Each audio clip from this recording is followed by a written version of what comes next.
Pulivendula ZPTC ఎన్నికలలో 683 ఓట్లు వైసీపీకి వేసి వైసీపీ పైన జగన్మోహన్ రెడ్డి పైన అభిమానం చాటుకున్న టీడీపీ నాయకులందరికీ కూడా అభినందనలు తెలియజేస్తున్నాను. ఎందుకంటే అన్ని ఓట్లు మీరే వేసుకుంటే ఎన్నికలు క్యాన్సిల్ చేస్తారు అని ఆడియోలో ఎవరో మాట్లాడటం కూడా నేను వీడియో పెట్టాను. అన్ని ఓట్లు వేసుకోకూడదట. కొన్ని ఓట్లు అంటే 100 ఓట్లు వేసుకుంటే ఒక 15-20 ఓట్లు వైసీపీకి వేయాలట. అలా అని చెప్పేసి వాళ్ళకి డైరెక్షన్స్ వచ్చాయట. కాబట్టి అన్ని ఓట్లు వేసుకోకుండా ఒక 100 ఓట్లు 150 ఓట్లు వేసుకొని అందులో ఒక 15-20 ఓట్లు జగన్మోహన్ రెడ్డికి వైసీపీ పార్టీకి వేశాము అని ఆడియోలో మాట్లాడుకుంటా ఉన్నారు. మనం చెప్పింది కాదు. పక్క నియోజకవర్గాల నుండి, జమ్మలమడుగు నుండి, కమలాపురం నుండి, పక్క జిల్లాల నుండి మనుషులను తెప్పించుకుని పులివెందులలో ప్రజలను ఓటింగ్ కేంద్రాలకు రానియకుండా వైఎస్ఆర్సీపీ ఏజెంట్లను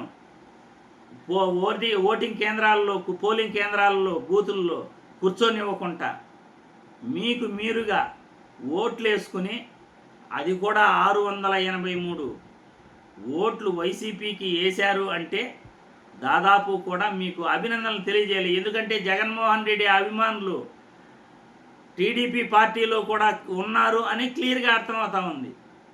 ఎందుకంటే మీరు జగన్మోహన్ రెడ్డి పైన అభిమానంతో 683 ఓట్లు వేసినందుకు మీకు అభినందనలు తెలియజేయాలి. ఎందుకంటే 11 అని వైరల్ చేస్తుంటారు. 11 సీట్ల పైన ట్రోలింగ్ చేస్తూ ఉంటారు, తెగ ఆనందపడుతుంటారు. 11 అనే పదం మీకు చాలా ఆనందాన్ని ఇస్తుంది. ఎందుకంటే ఈవీఎంల్లో వాంటెడ్లీ మీరు ఈవీఎంల ద్వారా గెలిచారు అని ఇప్పుడు స్పష్టంగా అర్థమైపోయింది.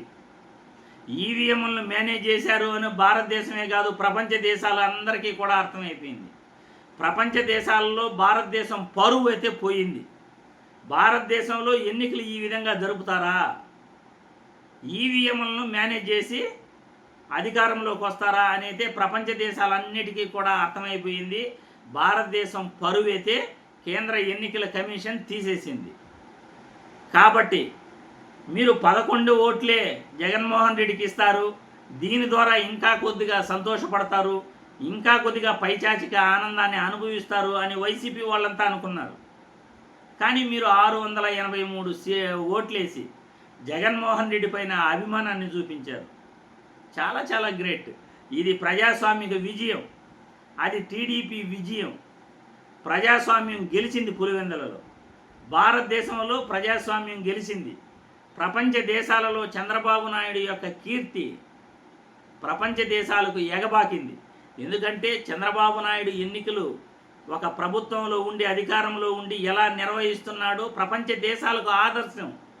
లోకేష్ బాబు ఈరోజు ప్రపంచ దేశాలన్నింటికీ కూడా ఆదర్శం. ఆయన భారతదేశంలో ఎన్నికలు ఇలా జరపచ్చు అని ఆదర్శవంతంగా లోకేష్ బాబును ప్రతి ఒక్కరూ కూడా అనుసరించాల్సిన రోజు.